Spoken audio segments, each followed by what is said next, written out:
Facebook Live, ya está ahorita al aire el programa y yo ahorita se lo comparto. Si hay alguna persona que desee participar, yo le leería la pregunta por aquí en el Zoom.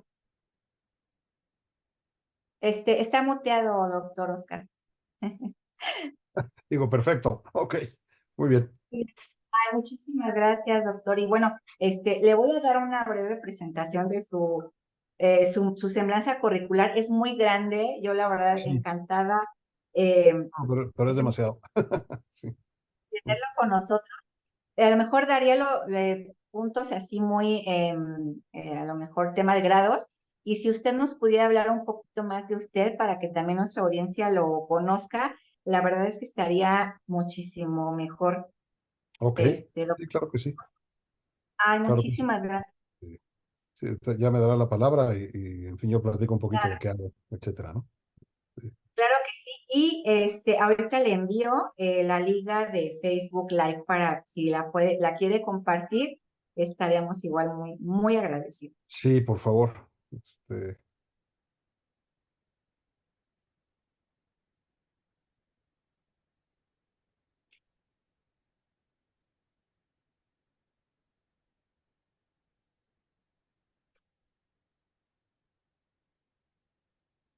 ok. ¿Caficón? ¿Sí? Ok. Empresario.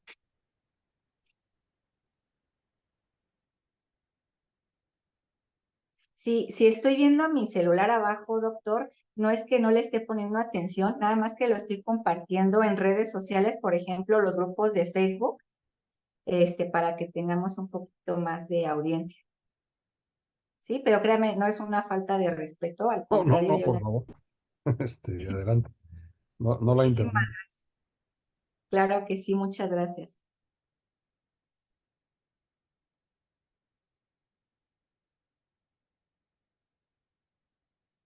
Estoy terminando.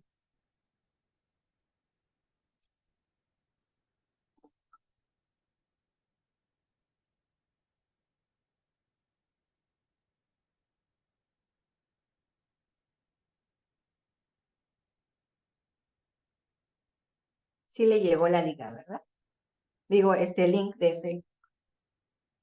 Ah, Sí, ya la compartí. muchísimas gracias.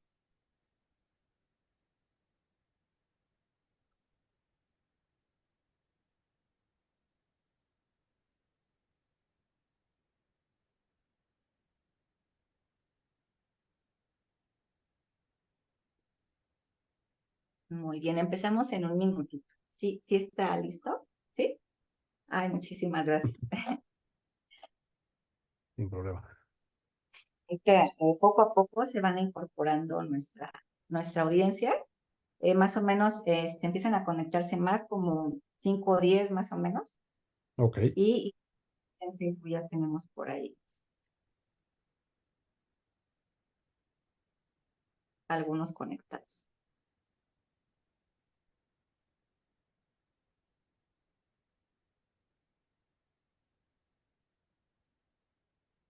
Bueno, listo. Vamos. Muchas gracias.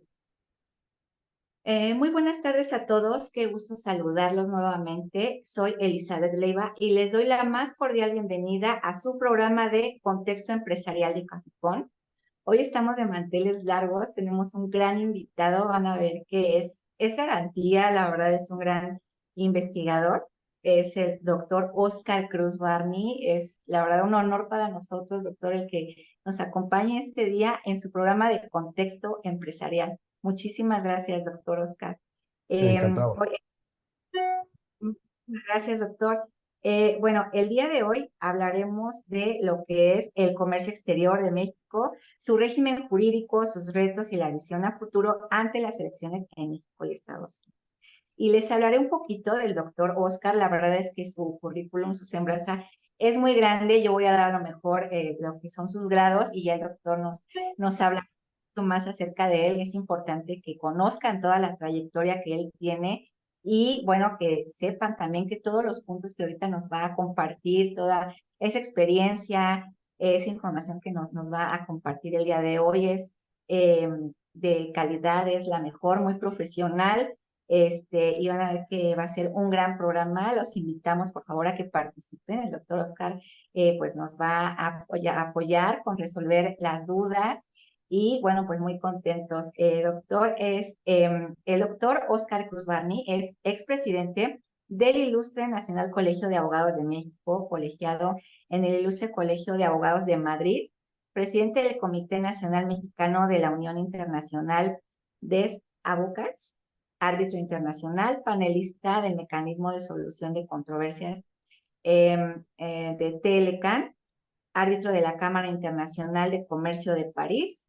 Mm, bueno, aquí tenemos muchísimos más eh, cargos que usted tiene, maestro, en el Instituto de Investigaciones Jurídicas de la UNAM. Híjoles, la verdad es que tenemos una gran personalidad aquí. No sé si nos pudiera hablar un poquito más de usted, doctor Oscar, por favor. Sí, cómo no. Bueno, primero que nada, Elizabeth, muchísimas gracias por la invitación. Es un placer estar esta tarde con ustedes para platicar un poquito sobre pues, el régimen del comercio exterior de México, cómo estamos colocados en el contexto internacional y pues lo que se avecina con las elecciones aquí y en los Estados Unidos. Y bueno, como ya adelantó Elizabeth, su abogado, eh, doctor en Derecho, tengo mi despacho que me dedico a cuestiones de comercio internacional, arbitraje comercial, litigio civil, mercantil, amparo también, litigio familiar. Eh, y derecho vitivinícola, ¿no? Como nueva rama del derecho en este país. Y además, colaboro en el Instituto de Investigaciones Jurídicas de la UNAM como investigador. Ahí dirijo la revista Derecho Privado y pues, trabajo pues temas de historia del derecho, pero también de comercio internacional, arbitraje comercial, abogacía, por mi paso pues por la presidencia del Ilustre Nacional Colegio de Abogados de México. Y he tenido oportunidad de participar en por los procesos de negociación de los tratados de libre comercio firmados por México, menos el de los últimos, por mi involucramiento, pues, mi pertenencia al denominado Cuarto de Junto para las negociaciones comerciales internacionales del sector privado, que ya lo comentaremos si tenemos oportunidad, pues es un grupo asesor del sector privado al Estado mexicano para sus procesos de negociación. Entonces, pues es un gusto estar aquí, Elizabeth, y a tus órdenes. Muchísimas gracias, doctor. Es un honor para nosotros. La verdad, estamos muy contentos. Gran trayectoria profesional. Digo, el tema, la verdad, de investigación es algo que la verdad se reconoce mucho. No hay muchos investigadores en México. Bueno, en esas áreas, pues, mucho menos. Y bueno, vamos si nos permite explotar sus conocimientos y por ahí algunas duditas que también surjan, doctor. Muchísimas gracias. Y bueno, es un tema complicado. A lo mejor no muchos de nosotros lo conocemos. Nuestra audiencia es más contadores, abogados, administradores, tenemos estudiantes también, empresarios, tenemos invitados de varias cámaras de comercio y bueno, este tema, le comento, no es a lo mejor muy bien dominado por muchos profesionales, pero ahorita usted es el caso. Y quisiera hacerle una pregunta. ¿Cuál es la situación de México en el comercio mundial el día de hoy? Pues mire, México ocupaba los primeros 12 lugares de las economías a nivel mundial, mismo nivel como exportador e importador en el contexto de la Organización Mundial de Comercio. Y México es un país que está profundamente integrado a la economía internacional. ¿Sí? Tenemos una red de tratados comerciales internacionales y de procesos de integración económica con nuestros socios comerciales que nos colocan en una posición, hay que decirlo, de privilegio en bueno, el contexto pues, del comercio internacional. No solamente somos socios del GATT desde 1986 y bueno, posteriormente de la Organización Mundial de Comercio, sino que pues iniciamos la aventura de la negociación de tratados comerciales bilaterales, multilaterales en algún caso, a partir de 1993, ¿no? Primero con Chile y después con los Estados Unidos, se incorpora Canadá, y luego vendrá una larga serie de tratados comerciales y tratados de inversión y de protección recíproca de las inversiones que colocan a México pues en un estatus muy interesante en términos de integración económica. Vamos a firmar además un tratado de libre comercio con la Unión Europea que hoy día hay una nueva versión, digamos, ya lista para ser aprobada, una versión corregida y aumentada del tratado original que se firma hacia el año 2000 y que estamos esperando pues que el Parlamento Europeo y en su caso el Senado mexicano discutan y aprueben los mismos. Si bien el ambiente político local pues no pareciera augurar una aprobación rápida de la nueva versión del Tratado de Libre Comercio con la Unión Europea, pero que ciertamente es conveniente y es necesaria. Y México es uno plantea pues o presenta una economía ciertamente abierta, abierta a la competencia nacional e internacional, una economía que ha tenido que irse ajustando a las llamadas reformas del libre comercio, ¿no? Reformas a las cuales se les quiere dar con las recientes iniciativas presentadas, pues marcha atrás en algunos casos, ¿no? Parte de las reformas del libre comercio tienen que ver con una mejora a los esquemas de propiedad intelectual o de protección a la propiedad intelectual, la creación de la Comisión Federal de Competencia Económica, los procesos y el instituto pues, de transparencia, que hay que tener muy claro, la transparencia no, o la transparencia pues, de la información gubernamental, económica pues, y del sector productivo no es un invento de carácter político, sino que proviene justamente de los procesos de integración económica. A mí me interesa saber cómo y con qué y quiénes intervienen en los procesos productivos del socio comercial al cual estoy comprando insumos y con el cual estoy alimentando a mi población, o la estoy curando con medicinas, etcétera. La transparencia forma parte precisamente esencial de la liberación económica pues quiero saber si no me están envenenando, si efectivamente me están vendiendo lo que dicen que están vendiendo, ¿no? Y en esa reforma de libre comercio, pues incluirá también el régimen de inversión extranjera, que habrá de liberalizarse las inversiones extranjeras, romperse algunos mitos pues tradicionales sobre la presencia de la inversión extranjera en México. Eh, eh, ah, y en realidad es muy interesante. La firma del Tratado de Libre Comercio de América del Norte tiene un impacto mucho más importante, pues, o trascendente en materia de inversiones extranjeras que de liberalización comercial. O sea, ya habíamos alcanzado un grado de liberalización comercial muy importante con la adhesión de México al GATT, de manera que la firma del Tratado de Libre Comercio de América del Norte lo que va a hacer es terminar de redondear, digamos, ese proceso de liberalización y además abrir la puerta a la inversión extranjera, ¿no? Una inversión productiva, no golondrina, sino una inversión en hierros, pues, en piedra, ¿no? Que generase empleos, que generase el consumo de insumos nacionales. Y es algo interesante que podemos comentarlo. ¿Cómo se diseña un esquema en donde al inversionista extranjero no se le exigirá un porcentaje de integración nacional, no se le exigirá contratar mano de obra mexicana, no se le va a exigir casi nada, pero el truco estará justamente en que si se quiere recibir la preferencia arancelaria en las exportaciones de Estados Unidos y Canadá, hay que cumplir con la denominada regla de origen. Y esta sí que exige contar con insumos nacionales, con mano de obra regional, etcétera. Es decir, se logra pues armar un entramado de liberalización comercial, liberalización de la inversión y certeza pues en las operaciones comerciales que permitirá pues el éxito que fue en su momento el Tratado de Libre Comercio de América del Norte, ¿no? Donde, y que coloca a México pues hoy día como uno, insisto, uno de los países con el mayor grado, el más alto nivel de integración económica. Y eso le ha dado al Foro Mexicano pues una experiencia que tienen pocos países, ¿no? Solemos escuchar pláticas de arbitraje y de solución de controversias que vienen a darnos pues de Europa o de Estados Unidos. Les puedo decir que hay una experiencia acumulada en México, pues equivalente pues a la que se puede tener allá, precisamente por la utilización, el uso de mecanismos diversos de solución de controversias en los tratados comerciales internacionales de los que México es parte y de los que México además es usuario distinguido, por llamarlo de alguna manera, básicamente en el Tratado de Libre Comercio de América del Norte. Entonces, México, pues, es un país absolutamente integrado, es un país abierto a la inversión extranjera, es un país que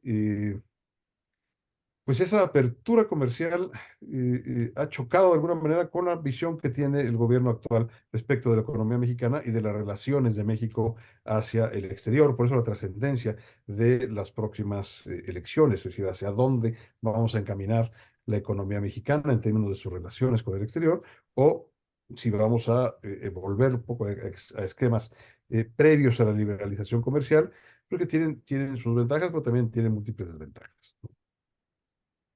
Sí, claro que sí, doctor. Creo que es muy importante conocer todos estos temas, tanto como profesionales que participamos dentro de las empresas, que somos asesores externos, para los mismos empresarios, para pues todos los ciudadanos. Es muy importante conocer estos temas, saber hacia dónde va nuestro país, el tema de comercio, todo lo que firma nuestro país para, en temas comerciales, la economía, las finanzas, cómo van, muy, muy importante para la toma de decisiones y esperemos que aquí tengamos algunos empresarios que por ahí en algunos foros nos habían estado comentando que tenían ciertas inquietudes de todo esto que usted nos dice. Me parece que ya se conectaron algunos empresarios de algunas cámaras que invitamos a Coparmex y a la Canaco. Más que nada, ahorita ya vemos aquí algunos de Coparmex. Ya tenemos bastante audiencia. Doctor, ahorita si pudieran tener por ahí, no sé, alguna duda, alguna inquietud o algo, a lo mejor también algo que nos quieran compartir, ayuda a nutrir muchísimo esta charla. Y pues sí, es muy, muy importante estos temas a considerar. Doctor, muchísimas gracias. Y bueno, referente a todo esto, que igual hablábamos del tema de tratados internacionales, todo lo que tiene que ver con lo que nos exigen organismos internacionales para que pues aquí en México pues no nos quedemos atrás, que nos pongamos de cierta forma las pilas, pues es importante considerar muchos de estos puntos. Doctor, ¿qué diferencias podemos encontrar entre el Tratado de Libre Comercio entre América del Norte con el TEMEC, y bueno, que nos pudiera dar por favor, esas diferencias? Claro que sí. Eh, bueno, primero tener muy claro que el TEMEC, en buena medida, eh, es un nuevo acuerdo, ¿sí? Que sustituye al Tratado de Libre Comercio de América del Norte, ¿sí? El TEMEC es un acuerdo que se plantea primero como una suerte de revisión del tratado, en donde nos llevan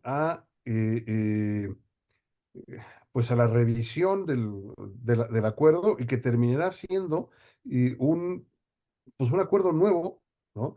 Y que en buena medida el TEMEC parece más pues mal acuerdo de divorcio, ¿sí? Que un tratado de libre comercio en algunas de sus características, ¿no? Eh, eh, a ver, el- cuando viene la campaña presidencial del presidente Donald Trump, anuncia varias cosas que va a hacer en términos de comercio internacional, ¿no?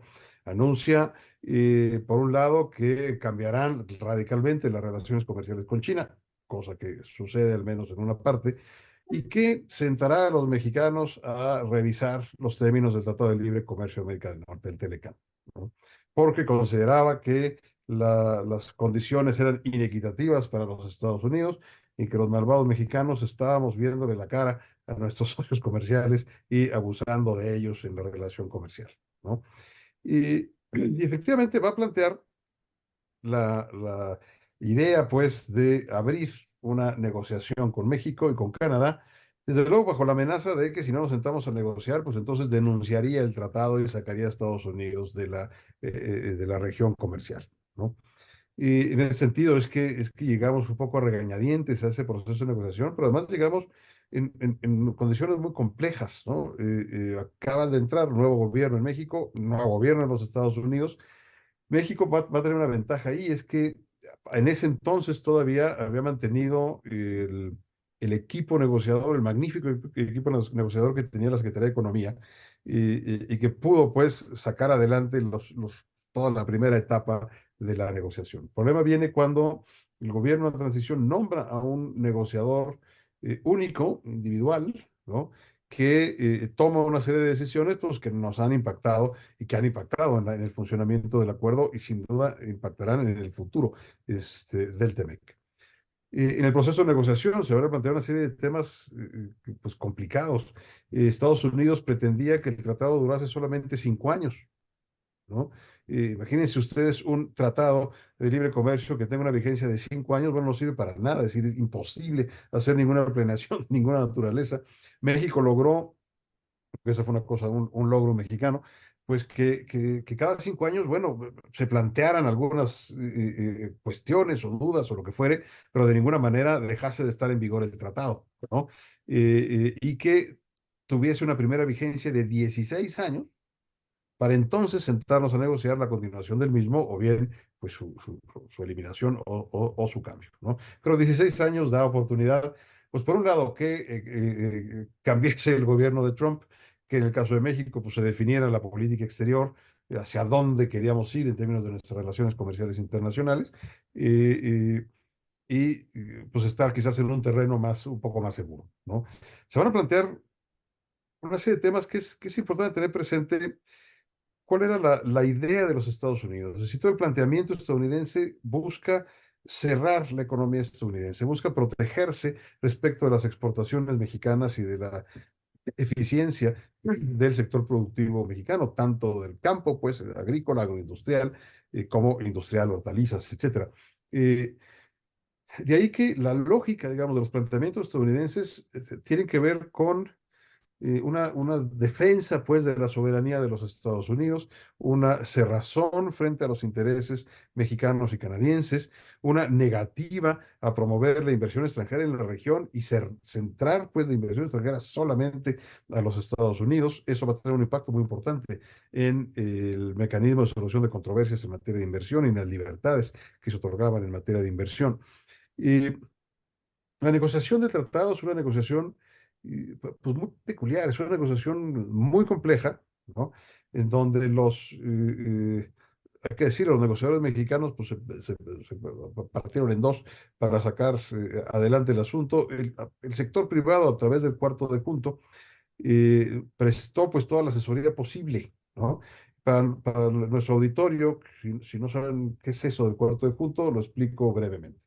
Cuando se inician las negociaciones para el Tratado de Libre Comercio de América del Norte, para el TELECAN, y podemos hablar de dos etapas, ¿no? O tres etapas. Una primera etapa en donde el sector privado mexicano hace un autodiagnóstico, ¿no? De cómo nos encontramos en términos de comercio internacional, qué queremos, qué no queremos y cómo llevarlo a cabo. Una segunda etapa que será la negociación o eh, eh, pues sí, ponernos de acuerdo con el gobierno mexicano, ¿no? Donde se llega a una serie de acuerdos muy importantes, y es que el gobierno no haría contactos pues con los grandes industriales o con las grandes empresas, ni mucho menos, sino que todo se haría a través de un esquema formal de representación, ¿no? Y ese esquema formal de representación lo daba el sistema de cámaras industriales y de comercio, ¿no?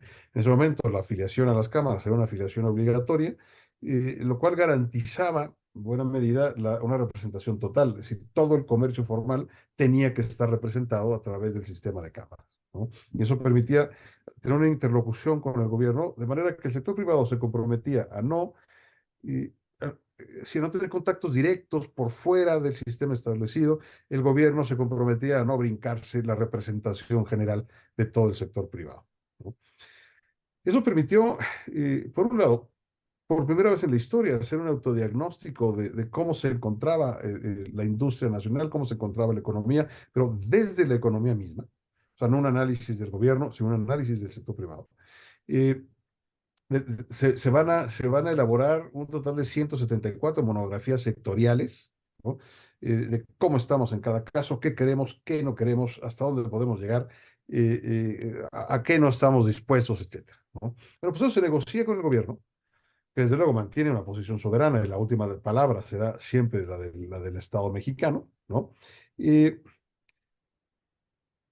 y llega un momento en donde, habiendo concluido esa toma, digamos, de postura frente al gobierno mexicano y que el gobierno mexicano tenía ya las herramientas y los insumos necesarios para la negociación, pues una reunión, el entonces subsecretario Herminio Blanco le dice al cuarto de junto, bueno, eh, pues ya se acabó la negociación con ustedes, pasamos a la negociación formal con Estados Unidos, porque puede ser que Canadá entra después al proceso de negociación.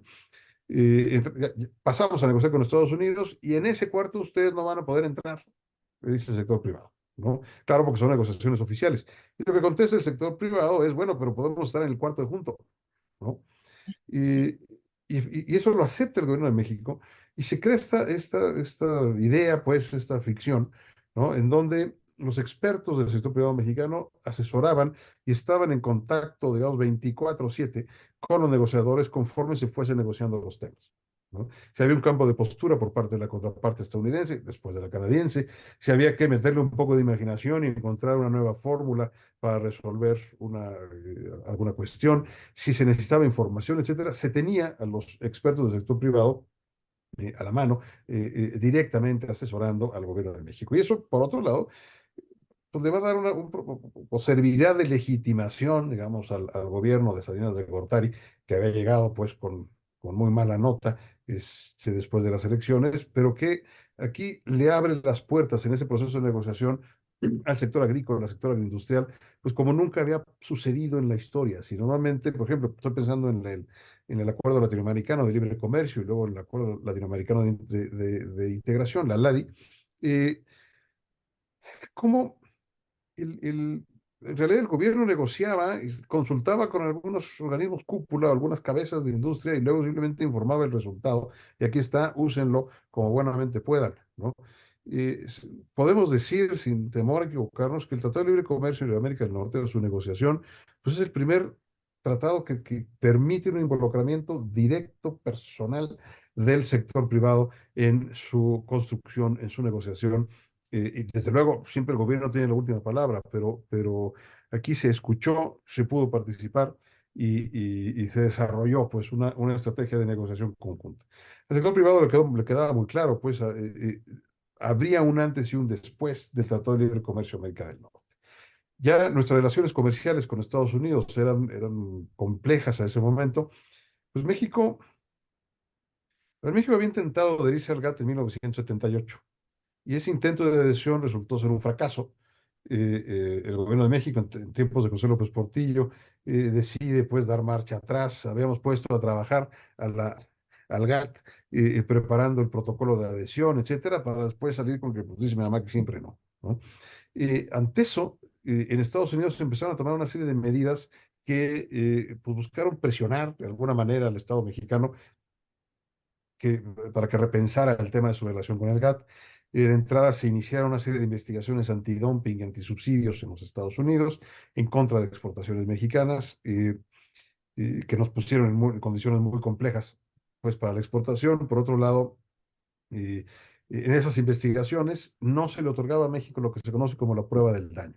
Es decir, no tenían los exportadores mexicanos la oportunidad de exigir que se acreditase que estaban causando daño para que se les pusieran cuotas compensatorias.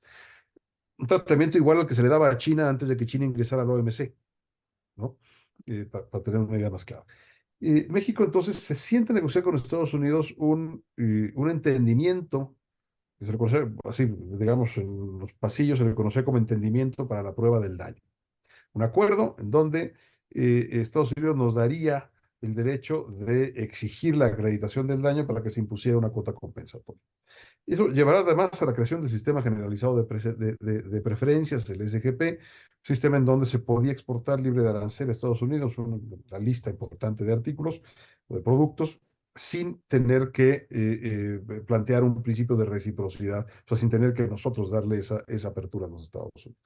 Por eso nos empujará o preparará el camino para la adhesión de México al GATT en 1986 iniciará un proceso de apertura, pues, en la economía nacional, conjuntamente con el sistema generalizado de preferencias, la crisis comercial posterior a la adhesión de México al GATT, que tiene que ver también con, en ese momento, el gobierno de Miguel de la Madrid, ¿no?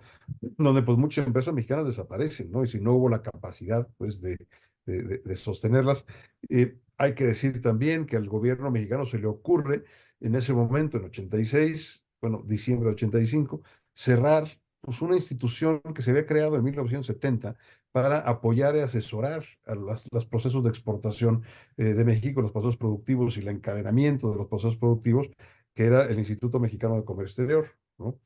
El IMSE, creación de un abogado y un economista, el abogado Julio Fesle, el economista Carlos Torres Manso, que buscó preparar, digamos, al sector privado mexicano para esos procesos de exportación. Bueno, la cosa es que eh, el cuarto de junto que se va a constituir una vez terminado ese primer proceso de negociación con el Estado mexicano y después funcionará en el proceso de negociación del Telecán, va a ser un acierto. Es decir, va a funcionar también que el gobierno de Estados Unidos le pide al de México o le exige al de México que mande a su casa a su sector privado, ¿no?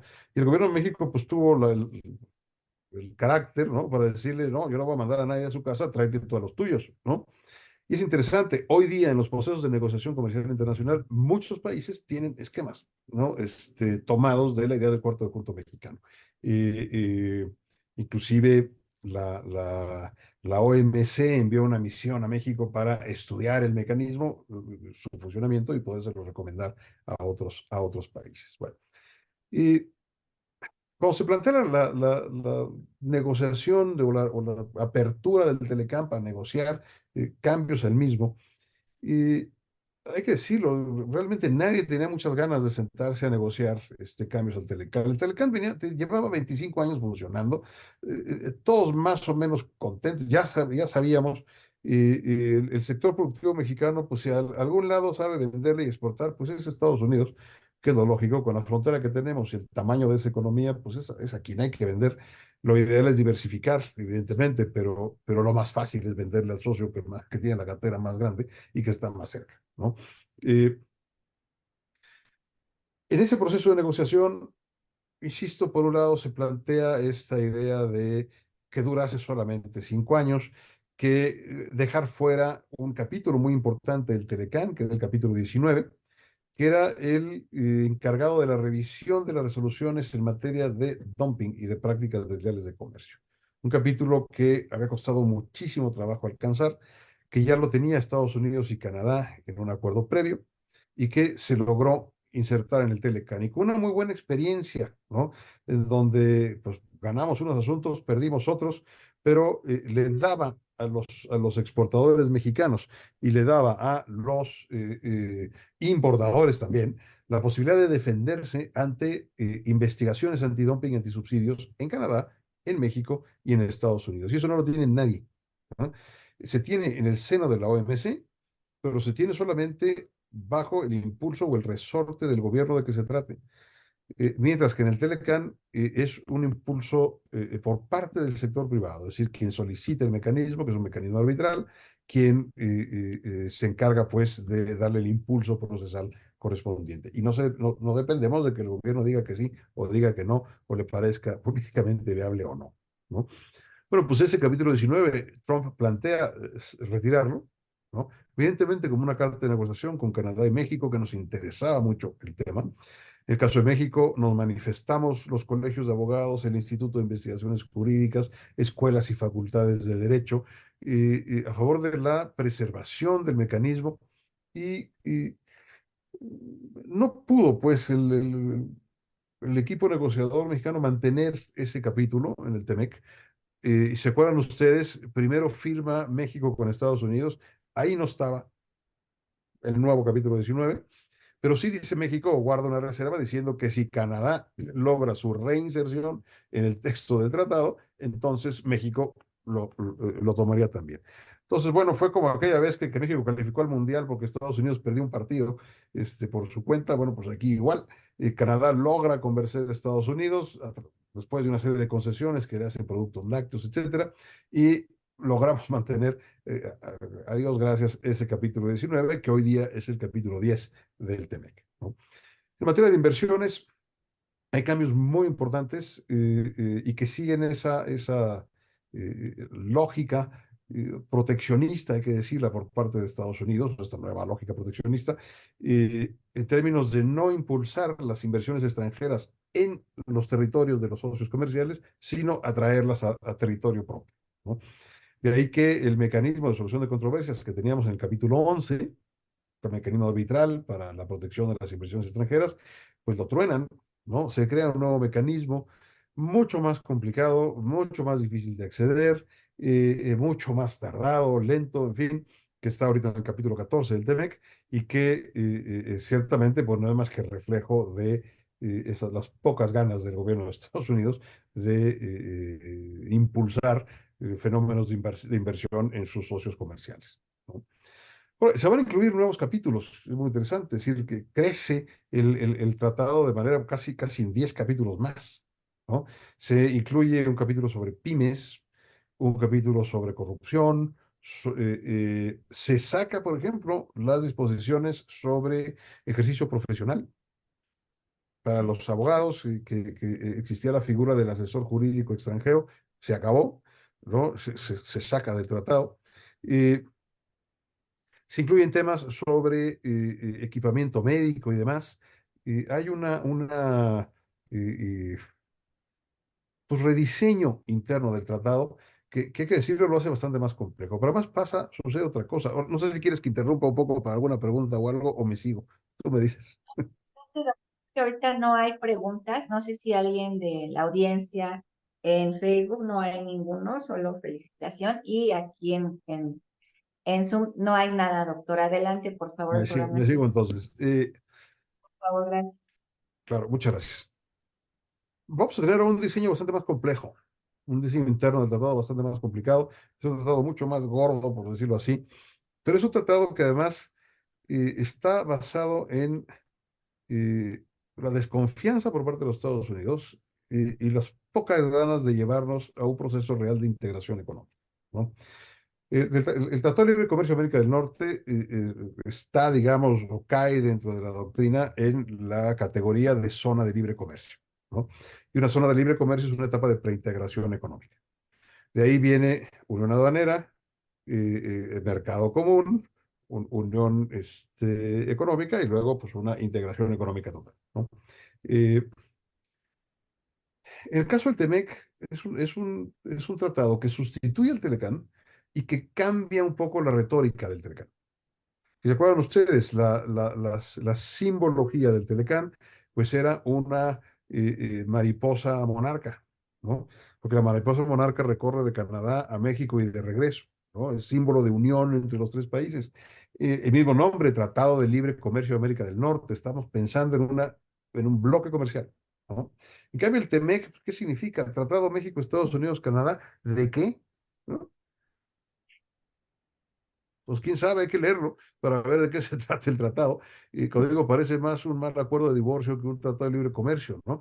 Donde estamos, pues, se meten muchos trabas, pues, y complicaciones. Insisto, el capítulo de inversiones es un caso particular. Eh, y decía, hay que tener mucho cuidado en la lectura del tratado. Mientras que en el caso del Tratado de Libre Comercio de América del Norte se hizo inmediatamente una edición impresa, ¿no? Por Miguel Ángel Porrúa, que era la que pues, todo el mundo utilizaba. Y luego pasó un fenómeno muy curioso. Si uno buscaba en Internet, había 3 o 4 versiones distintas del tratado, en donde había artículos que estaban redactados distintos. Yo no sé si un editor le metió mano o se pusieron de acuerdo los gobiernos y nunca avisaron. Es decir, había una serie de discrepancias muy peculiares. Pero bueno, en el caso del TEMEC, se publica en el diario oficial de la Federación el texto del TEMEC y aparte se publica el del protocolo modificatorio que se celebra un año después, ¿no? En 2018 se firmó el TEMEC, en 2019 el protocolo modificatorio. Pero no hay una versión consolidada del tratado. Entonces, si ustedes se meten al diario oficial a buscar el TEMEC, van a encontrar el TEMEC en su versión original.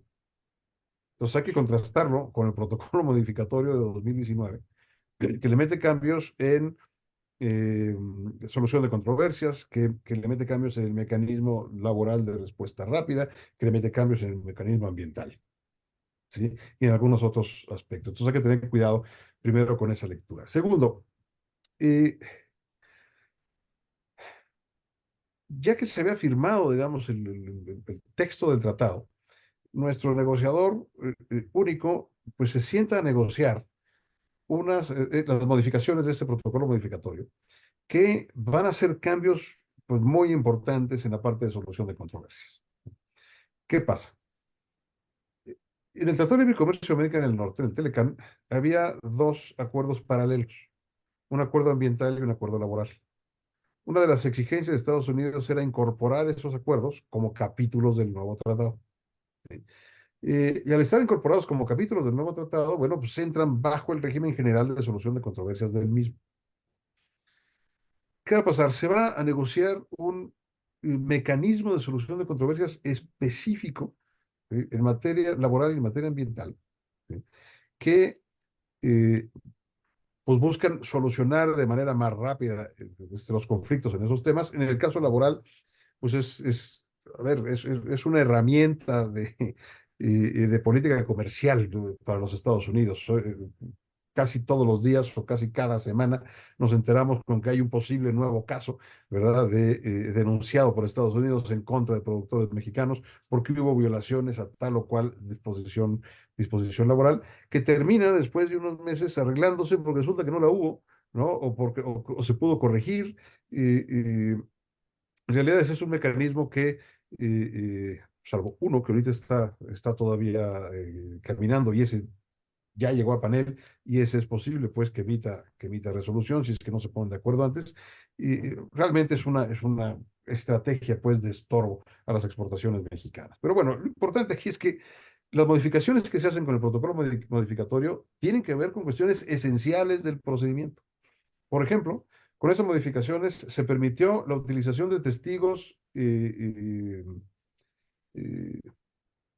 anónimos, en donde resulta que hay un testimonio de un fulano, una señora, respecto de algún tema específico de la controversia, pero que las partes no saben quién es, o la contraparte no sabe quién es, porque el que lo plantea como un testigo anónimo, como si fuera un procedimiento de narcotráfico o de competencia económica, ¿no? Es absurdo.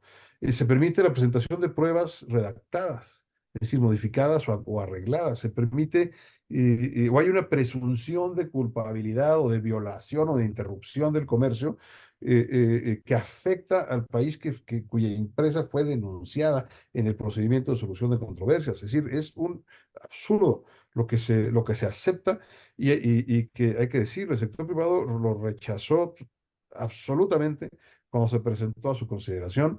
A mí me tocó estar justamente coordinando esa mesa cuando nos presentaron los documentos, y eh, hicimos todos estos señalamientos que pues cayeron en saco roto, y terminó aprobándose el texto del mecanismo, pues tal cual lo conocemos hoy día, que es un mecanismo pues que está lleno de riesgos, ¿no? Por ejemplo, este mecanismo de respuesta rápida en materia laboral no incluye el sector agrícola, ¿no? Salvo, ¿sí?, eh, que se presenten más de dos denuncias sobre un mismo sector, dentro de una misma área del sector, ¿no? Y en ese caso se incorporará el tema del mecanismo de respuesta rápida, lo cual es sumamente peligroso. Que México es una potencia exportadora en materia agrícola, es una potencia exportadora en materia de hortalizas, y una forma muy eficiente de frenar las exportaciones del socio comercial es abriéndole un mecanismo de esta naturaleza, ¿no?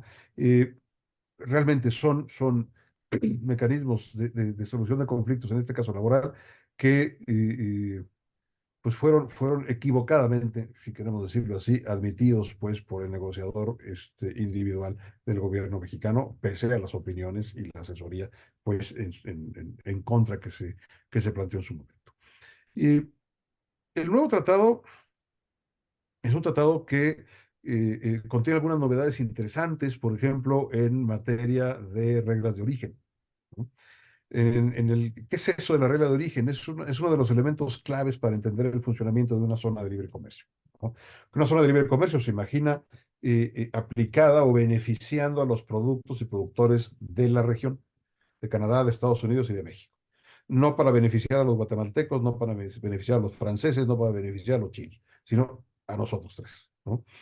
Entonces, se negocian una serie de preferencias comerciales o de reducciones arancelarias recíprocas. Hoy estamos en tasa cero, pero que se le van a otorgar, se le van a conceder a los productos de la región. que sean originarios de la región. Y un producto puede ser originario siendo fabricado en Canadá, Estados Unidos y México, ¿no? Pensemos en partes automotrices, pensemos, cuando entra en vigor el Telecán, se saca una botella de vino en donde la botella era de vitro mexicana, el vino era estadounidense y la etiqueta era canadiense, bueno, y el corcho también.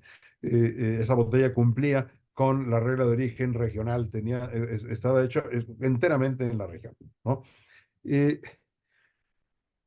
con el nuevo acuerdo, bueno, con la vigencia del Telecán, la comprobación o la acreditación del origen de las mercancías al momento de hacer la importación se hacía con un certificado de origen expedido por el exportador, en donde el exportador certifica pues que es con un documento que esa bicicleta, esa licuadora, esas medicinas, ¿no? Ese shampoo, esa crema, cumple con la regla de origen, ¿no? Bueno, pues, dentro del TMEC esto cambia, y de manera que también el importador puede expedir ese certificado de origen, basado en el conocimiento que tenga del cumplimiento de la regla de origen. Y esto es interesante porque permite una mayor presión por parte de los importadores, a efectos de garantizar que efectivamente los certificados de origen que le entregan, pues no son mentirosos, ¿no? O no están mal hechos, o no contienen información falsa. Que, a ver, hay unas historias de terror absolutas, ¿no? En la vigencia del Telecán respecto de importaciones, en donde pues el importador, pues, no sé, ¿qué les gusta? Bueno, de lácteos, ese es el caso así quizás más importante. Se importaron muchos lácteos de Estados Unidos y de Canadá, con certificado de origen, que decía que el producto era estadounidense. Y luego, cuando se hacen visitas de verificación por parte del Estado mexicano, pues se encontraron con que la leche eran sueros y leches en polvo, etcétera, provenientes de Europa, ¿no? Que no cumplían con la regla de origen y por lo tanto generaron impuestos, multas y recargos para los importadores del tamaño del mundo, ¿no? O sea, a nivel de colocar a la industria en una situación sumamente delicada, ¿no? Pero eso puede suceder en cualquier sector, ¿no? Y aquí, pues, la recomendación al sector privado, si importan o exportan, guarden los papelitos, ¿no? Hay que poder trazar el producto de la vaca a la lata, ¿ah? De manera que yo pueda acreditar perfectamente que cumplo con la regla de origen, con algunos de los mecanismos planteados en el propio tratado. Bueno, esa es una novedad interesante dentro del TEMEC, que ahora el importador también puede expedir ese certificado de origen. En materia de solución de controversias, sí, Me permite tantito, qué bueno que comentó este tema, porque ahorita no sé si usted conozca el Plan Maestro de Fiscalización del SAT para 2024, que ya viene también ese tema por parte de la sí, autoridad, la revisión a este tipo de situaciones que pues le marca a lo mejor cierta alerta dentro de toda la información que le llega por parte de los contribuyentes y ya nos dice, oye, ¿sabes qué? Este 2024 yo voy sobre estos temas y uno de estos está enlistado ese tema, ¿no? Y es muy así, importante ahorita que nos comenta, pues para estar alertas. Este programa, más que nada, pues como yo le había comentado, se enfoca en el tema del compliance, ¿no? La nueva cultura de cumplimiento de las empresas, no solo a nivel nacional, sino a nivel internacional. Digo, yo la verdad le agradezco mucho el apoyo que nos da. Estaba usted transmitiendo, digo, desde el extranjero, está pues compartiéndonos estos temas a nivel internacional, la incidencia que tiene y que muchos empresarios deben de conocer, no nada más apegarse a lo mejor a la normatividad nacional, sino a la internacional, que ahorita usted nos está viendo este panorama tan impresionante, todas estas puntos a considerar importantes y que ahorita muchos de nosotros, se lo juro, ¿verdad? Nos está ayudando mucho todo esto que usted nos está comentando acerca de estas reglas de origen. Así que, por favor, amigos, empresarios, colegas, por favor, pongan mucha atención a esto, porque el programa anterior, justamente, doctor Oscar, habíamos hablado de este plan maestro, habíamos hablado que viene la revisión de temas de reglas de origen y pues con esto usted la verdad es que nos está abriendo mucho la mente respecto a cómo cumplir de manera adecuada, ¿no? Muchas gracias y disculpe la interrupción. no, no, no, a ver, la regla de origen es un elemento esencial en el funcionamiento del tratado, ¿no? Y por eso la preocupación en su verificación y su certificación, ¿no? Que además se basa en un principio de buena fe. Yo te creo si me dices que este automóvil está hecho regionalmente cumple con la regla de origen, te creo si esta media crema para tacos cumple con la regla de origen, si estos botones, si esta medicina, si este licuado, lo que sea, ¿no? Pero te voy a verificar, ¿no? La confianza pues exige de un proceso de verificación. Y si me encuentro con que no cumple, te voy a cobrar los aranceles que no te cobré, te voy a multar y te voy a actualizar los mismos aranceles, ¿no? Entonces, si puedo desaparecerte en un momento dado con esos cobros. Entonces, como importadores y exportadores hay que tener mucho cuidado en el manejo de los certificados de origen. Mucha operación se hace pues sin fijarse mucho en ese tema, hay que decirlo, ¿no? Sin tener pues un equipo de gente que verifique que el certificado de origen esté bien llenado, que el criterio de asignación de origen de la mercancía esté correctamente aplicado o utilizado. Eh, y luego sucede muchas veces pues que vienen cambios en el manejo de inventarios, etcétera, etcétera, y no se tiene el cuidado pues en las operaciones de comercio exterior guardar la información o mantener el acceso a la información necesario. Y hay que decirlo, a ver, las verificaciones que hace el SAT son verificaciones muy profundas, son verificaciones mucho más juiciosas, hay que decirlo, que las que hacen los colegas estadounidenses y canadienses. Sí, son temidas las visitas de verificación y las verificaciones que hace el SAT en ese sentido, porque están rascándolo, pues buscando a la este, a la operación de exportación e importación, pues dónde está ahí el pelo, ¿no? Para poder negar el trato arancelario, que es una forma además pues, de hacerse de ingresos, ¿no? Fiscales.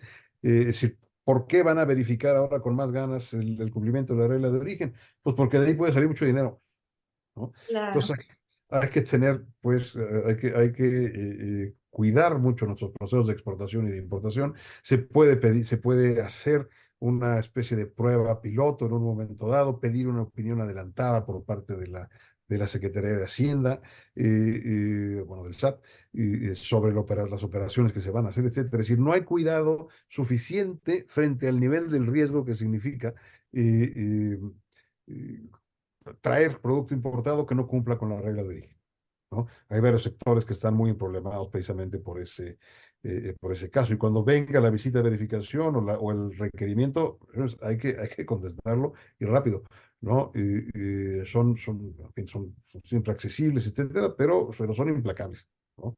Entonces, el tema de visita de verificación, desde luego, no extraña nada que esté en el plan del SAT, porque pues, a ver, con el nivel de comercio que se intercambia entre Estados Unidos, México y Canadá, que es de tal magnitud, pues que seguramente muchos no cumplen con la regla de origen, es decir, seguro, ¿no? Y seguramente traen producto chino, o seguramente están clasificando mal, o están diciendo que es originario cuando en realidad no lo es porque tal o cual insumo no es así.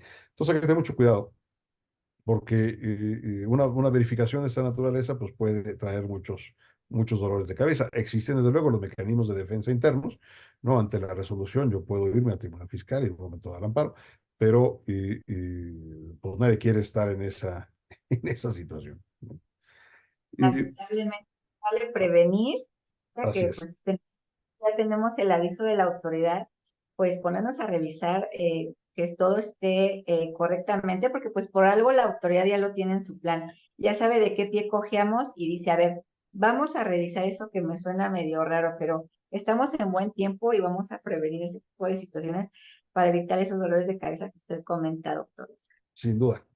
Sin duda, además, bueno, a ver, ya hoy día el exportador y el importador mexicano están mucho más acostumbrados es decir, no tienen nada que ver el México de 1994, ¿no? Cuando entra en vigor el Telecán, y el México de hoy, es decir, el conocimiento que hay sobre operaciones aduaneras, sobre tráfico, sobre cumplimiento de reglas de origen es mucho, mucho mayor. Sí, hay mucha experiencia ya.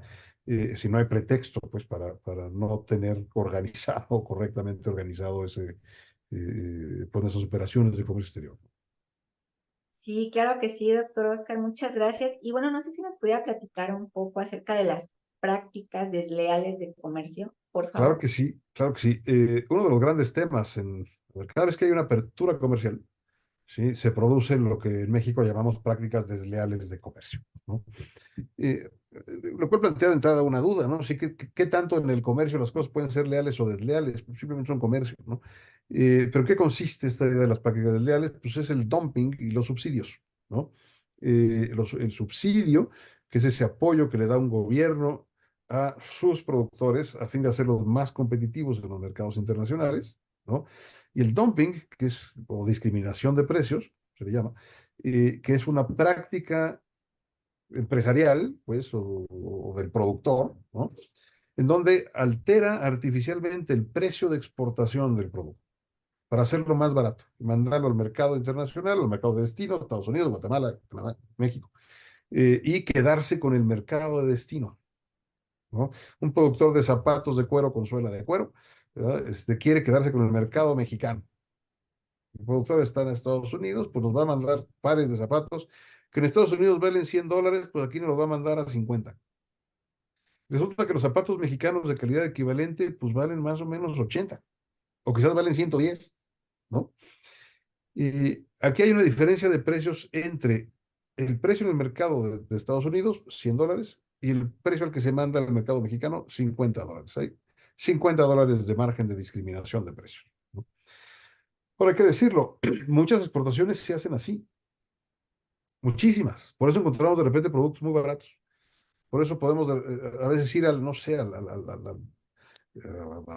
Costco o Walmart o uno de esos y nos encontramos una isla llenos de zapatos topsiders, de esos que estuvieron muy de moda en los años 80, a precios ridículos, ¿no? Que claramente no reflejan el valor del zapato, ¿no? Bueno, pues eso suelen ser mercancías enviadas en discriminación de precios, ¿no? Es un solo embarque, no pasa nada, no le causa daño a nadie, todos muy contentos porque nos podemos comprar nuestros topsiders originales pues, mucho más baratos, ¿no? No sé, en el mercado vinícola también se puede ver. A veces va uno a la tienda de autoservicio y se encuentra con un vino gallego del Ribeiro, buenísimo, y que está más barato, casi la mitad de precio que lo que lo venden en el viñedo en España, ¿no?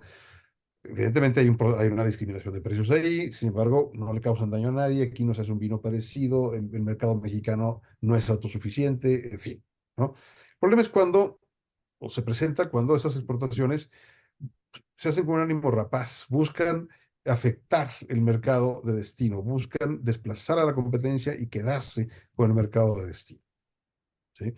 Eso detonará la posibilidad de una denuncia antidumping y el inicio de una investigación antidumping, ¿no? Que es un mecanismo de defensa comercial.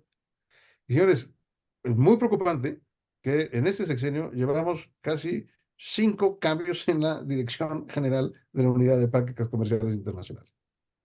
Claro, eso no No es puede ser. cierto. Es decir, es decir, estamos quedándonos sin defensa comercial, ¿no? Es decir, ahí ha habido pues un descuido, este, por parte del Estado en términos de tener, porque se han nombrado gente muy capaz, etcétera, pero duran un ratito y se van, ¿no? Y así es muy difícil, pues, implementar una política de defensa comercial adecuada, porque además necesitamos esa política de defensa comercial, ¿no? Entra mucha mercancía en discriminación de precios, y cuando esto empieza a afectar al productor nacional, el productor nacional no tiene cómo defenderse si no es a través de estos mecanismos que en Estados Unidos se utilizan ampliamente y que en Canadá se utilizan ampliamente contra exportaciones mexicanas. Entonces tenemos que poder defender a nuestra producción nacional en ese sentido. Por eso la preservación del entonces capítulo 19 del Telecán, ahora como capítulo 10 del TEMEC, pues es muy relevante, ¿no? Gracias a Canadá no nos quedamos sin ese mecanismo que nos permite revisar por un mecanismo arbitral la decisión dictada por las autoridades nacionales en dumping. ¿Qué sucede? Estados Unidos tiene una experiencia la más importante del mundo junto con los ingleses en materia de dumping. Ellos fueron los que inventaron. Hicieron, no sé que se dompearon mercancías unos a otros, ¿no? Desde finales del siglo XIX, principios del siglo XX, crean mecanismos de combate a las prácticas desleales de comercio, ¿sí? Inclusive con penas de cárcel. Todavía en Estados Unidos las penas de cárcel están vigentes contra los que cometen dumping. No se usan, pero ahí está la norma por si se ofrece, ¿no? Y entonces son muy duchos, digamos, en las investigaciones antidumping y también en cometerlo, ¿no? Entonces, y ellos tienen muy claro que es un mecanismo de protección y de promoción a sus industrias nacionales. Por eso, investigación antidumping que se inicia en Estados Unidos, investigación antidumping que muy posiblemente va a prosperar y que más vale defenderse con abogados allá, con abogados aquí y con toda la información de que se trata, ¿no? Lo que no puede ser es que no tengamos un mecanismo equivalente aquí, ¿no? Es Sí, decir, que se haya descuidado presupuesto, porque además no se les aumenta presupuesto, son heroicos los funcionarios de la UPSI, ¿no? En el trabajo que tienen que hacer, que es muy complejo, requiere de muchas horas y es poca gente, ¿no? Y con esta reducción que se ha hecho al aparato, pues, o a ciertas áreas del aparato burocrático, ¿no?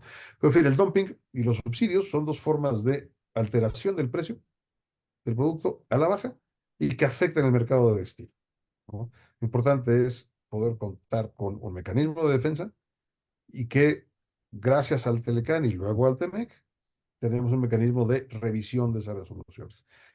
Exportación mexicana que le pone una cuota antidumping en Estados Unidos, podemos llevarla a un capítulo, a un capítulo 19 del TEMEC, del Telecán, ahora a un capítulo 10 del TEMEC, ¿no? Y es un instrumento que hay que utilizar y que hay que conocer por parte de la planta productiva en México. Hay forma de defenderse contra las importaciones, ya no digamos de Estados Unidos y Canadá, de todo el mundo, ¿no? Y ahí las reglas de origen y el uso de prácticas desleales del comercio o su combate son dos instrumentos que pueden ser además utilizados. Muchas veces no hay práctica desleal de comercio, pero resulta que el producto que dice ser francés, pues es chino, ¿no? Y entonces es un tema de regla de origen lo que hay que utilizar, ¿no? Si la complejidad de los tratados hay que utilizarla en favor y en promoción y defensa, ciertamente, de nuestro comercio.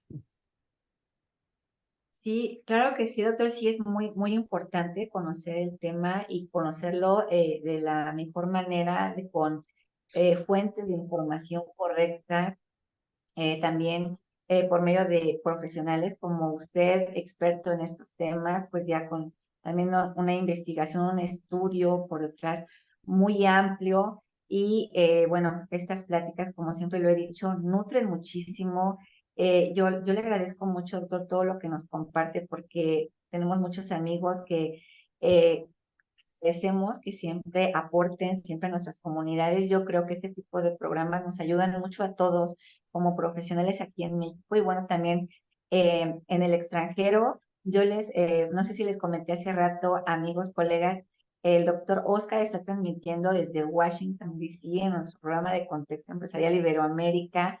Doctor, estamos aquí trabajando mucho porque pues todo esto se da a conocer de la mejor manera, doctor. Y si me permite, por favor, doctor, leerle un comentario que está aquí en ¿No? el chat.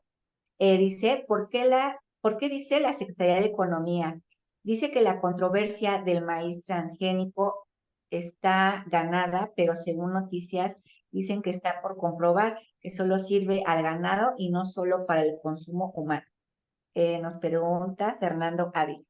Sí, bueno, a ver, ojalá sea así, pero esa es una controversia que está, si en las condiciones en las que está planteada y como está planteada la defensa, pues dudo que haya muy buenas noticias próximamente, ¿no? A ver, las barreras al comercio, en este caso las barreras técnicas al comercio, se pueden poner. Yo puedo cerrar la frontera a la importación de ciertos productos si estos son dañinos a la salud, si no cumplen con ciertas normas de sanidad, salubridad, de calidad, etcétera. Pero tengo que tener la justificación técnica científica para hacerlo, ¿sí? No simplemente decir que todo el mundo sabe que tal o que cual, que es el caso de lo que está pasando en el maíz, que no hay una base científica suficiente, ¿sí? O sea, no existen los estudios científicos suficientes como para el tema el riesgo del maíz transgénico en su utilización para consumo humano. Y sobre todo que sean aprobados, pues, o que sean recibidos y utilizados por las grandes, más bien, a nivel internacional, a nivel mundial, que sean mundialmente aceptados, ¿no? O sea, no basta un estudio de la universidad tal, no basta una opinión del consejo tal, hay que justificarlo, ¿no? Y si no se puede justificar de manera suficiente, objetiva y científica, entonces, pues sí, ahora, el decreto del maíz transgénico, decir, permite su utilización en unas áreas, en otras no, un poco confuso. Y dudo ciertamente que México vaya a salir airoso en esa controversia, y menos en tiempos electorales. ¿No? Va a ser un garrote para podernos dar un palo si se les da la gana, ¿no? Y recordemos que nuestro vecino comercial pues es muy bueno con dando garrotazos comerciales, ¿no? Eso no auguro un buen futuro a la controversia del maíz, digámoslo así. Claro que sí, doctor. Muchas gracias. Y no sé si nos pudiera regalar unos minutos más, doctor. Aquí comenta Romana que, si lo permite, cuando el doctor Oscar termine su ponencia, le gustaría hacerle un par de preguntas. ¿Cómo no? Sí, muchas gracias. No sé si se puede activar el micrófono en nuestro equipo de Capicón, por Hola, favor. ¿qué tal? Buenas tardes, ¿sí me logran escuchar? Buenas tardes, sí, claro que sí. ¿Qué tal? Muy buenas tardes a todas y todos. Doctor Oscar, a mí nada más me gustaría hacer dos preguntas. La primera es, ¿qué habilidades específicas necesita trabajar desde ya un estudiante de derecho que está a punto de egresar para poder integrarse con éxito en el área del comercio exterior y quizás en el área de las inversiones extranjeras? Y la segunda pregunta es si hay que hacer una maestría, una especialización. Y pregunto porque la verdad es que estoy interesadísimo en este tema y quiero empezar a trabajar desde ya para poder dedicarme a esto una vez que egrese. Muchas gracias. Claro que sí. Bueno, pues no sé bueno, de hecho, tomar la materia, si es que esta se imparte en la escuela o facultad de que se trate, que hay muchas que no, ¿no? Si se imparte la materia, bueno, desde luego tomarla, y de aquí depende de la escuela de Derecho, porque en unos casos el temario es más bien Derecho de la Integración Económica, que son zonas de libre comercio, uniones aduaneras, un poco lo que hemos platicado el día de hoy. En otros casos es básicamente operación aduanera, ¿no? De los trámites de importación, exportación, la documentación y en fin, una aplicación, digamos, más práctica, aterrizada al día a día en las operaciones. Entonces, bueno, desde luego uno toma la materia. Dos, hay mucha literatura jurídica sobre el tema en México hoy día, ¿no?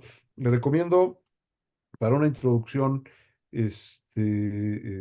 general al tema del comercio internacional y de la posición de México, un libro póstumo de mi padre, Rodolfo Cruz Miramontes, que publicó en el Instituto de Investigaciones Jurídicas de la UNAM, ¿no? Que es sobre el comercio exterior de México, ¿no? En donde se hace un análisis sobre el Telecan, el TEMEC, la Unión Europea, etcétera. Es de descarga gratuita en la página del instituto. Ya están agotados los ejemplares, por fortuna y por desgracia, pero bueno, que le echaste una leída. Por ahí, bueno, tercero, pues hacer lo que pocos mexicanos hacen, y es leer el tratado. ¿No? Es como el Telecán, que el Telecán era como el Quijote, todo el mundo hablaba de él, pero nadie lo había leído, ¿no? Pues hay que leerlos, hay que leer el Telecán, y luego hay que leer el Temec, y hay que leer lo que tenemos con la Unión Europea. Hombre, no es un libro de cabecera para sentarse a leerlo, ciertamente, pero al menos por ciertas áreas, ¿no? Las disciplinas generales, etcétera, porque si no, habla uno nomás pues de puro saliva, ¿no? Hay que leer los acuerdos para entenderlos. Entender, hay una lógica en los tratados comerciales internacionales que tiene México firmados, una lógica de numeración de los artículos, una lógica de la utilización de mayúsculas y minúsculas. Es decir, hay una serie de códigos y claves, pues, de lectura, pues que esos, hay que tenerlos presentes, ¿no? Cuando parte viene con mayúsculas se refiere a un país, cuando viene con minúsculas se refiere a una parte de un procedimiento. Los capítulos se enumeran, o los artículos se enumeran por número de capítulo, ¿no? O sea, si el último artículo del tratado, no sé, es el 3206, no quiere decir que tenga 3206 artículos. Quiere decir que ese artículo está en el capítulo 32, ¿no? Es el artículo 6 del artículo 32, ¿no? Ese tipo de cosas hay que aprender a manejarlas, pues, dentro de la operación. Entonces, mi recomendación sería, empezar a empaparse con lecturas. La obra de Cruz Miramontes es ideal para este tema. Y luego, pues, están los textos de Jorge Whitger, y uno de derecho aduanero, que es el más importante que se ha publicado hasta la fecha, el de Andrés Rode, ¿no? Una editorial tirando blanca, Andrés Rode Ponce, con dos tomazos.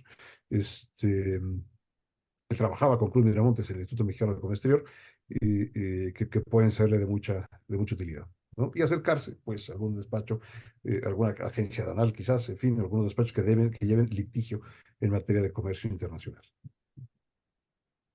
Muchas gracias, doctor. Lo tendré mucho en cuenta. ¿Usted sugiere que haga alguna maestría después? Ah, sí, claro, bueno, hay muchas, sí, sí, hágala, sin duda. A ver, todo depende del bolsillo o de las becas, ¿no? Pero Georgetown University en Washington tiene maestría en comercio internacional y hay muchas otras, ¿no? Pero los voy a encontrar básicamente en Estados Unidos, ¿no? Claro, pero por lo pronto vamos paso por paso, ¿no? Estudiando y Paso luego por ya paso. veremos lo siguiente. Así es. Ahora, y si se queda aquí en México, en la División de Estudios de Posgrado de la UNAM, hay especializaciones en comercio internacional y está la posibilidad de hacer su doctorado en comercio exterior, ¿no? Es decir, no está cerrada pues el espacio mexicano para estos efectos, ¿no? Perfecto, doctor. Muchísimas gracias y bueno, espero poder verlo en próximas ocasiones. Con Saludos a mucho- todos desde Saltillo. Gracias. Muchas gracias. Muchas gracias, doctor. Le comento, ya tenemos muchos profesionales que le interesan especializarse y adherirse mucho a este tema del compliance, doctor. El tiempo es muy corto para hablar de este tema y más, pues, con sus valiosas aportaciones. Doctor, espero que no sea la única ocasión que nos acompañe. Espero que sean más ocasiones que nos, nos nutra con toda esto que nos comparte. Muy agradecida, doctor. Y bueno, aquí le comento, tenemos algunos empresarios, amigos que pues tenían muchas dudas respecto a este tema. A lo mejor no se animaron a activar el micrófono y a preguntar. Doctor, ¿algún correo electrónico, alguna dirección donde puedan a lo mejor acercarse a usted para hacer alguna consulta respecto a un Sí, claro que tema? sí. Lo voy a poner aquí en el chat. Voy a poner dos, el de mi despacho y el de la universidad. Déjenme nada más, Sí, lo copio. Este, y si no, o yo lo leo, y cuando se escuche lo vean por Facebook, también puedan tener esa dirección, y se puedan sí. acercar a usted, doctor, porque como le comento, hay pocos profesionales expertos en estos temas que sean confiables y uno de ellos es usted. Pues muchas Entonces, no gracias. sé si leerlo o guste que lo lea yo. No, bueno, lo puse ya en el chat para los que están aquí. Los dos correos inician igual, que es ¿Sí? O C Barney, es mi nombre, O de Oscar, C de Cruz, Barney, como el dinosaurio morado, O C Barney, arroba Cruz Barney Pérez Cuellar, que es el nombre de mi despacho, Cruz Barney Pérez Cuellar, todo juntito, .com, o bien, más fácil, ocbarney, arroba unam.mx. Muy bien, doctor, muchas gracias. De todos modos, amigos, vamos a anotar los contactos del doctor en los mensajes de la grabación de Facebook para que pues estén, bueno, tengan la información necesaria para poder acercarse a usted, doctor, porque sí, por ahí hay algunos empresarios que tenían algunas dudas y querían acercarse a usted. Con mucho gusto y me permito poner ahí también en el chat, estoy poniendo Sí, la línea del libro de Cruz Miramontes que le recomendaba aquí al compañero, para que puedan entrar directamente. Si pudiera compartirlo en la página de Facebook, pues estaría muy bien. Se llama El Comercio Internacional y la Integración Económica. muy bien, doctor, muchísimas gracias por compartirlo. La verdad, le comento, hay muchos estudiantes y la verdad, igual, fascinados en lo que nos comparte y escuchar todo lo que nos comenta en el programa de hoy.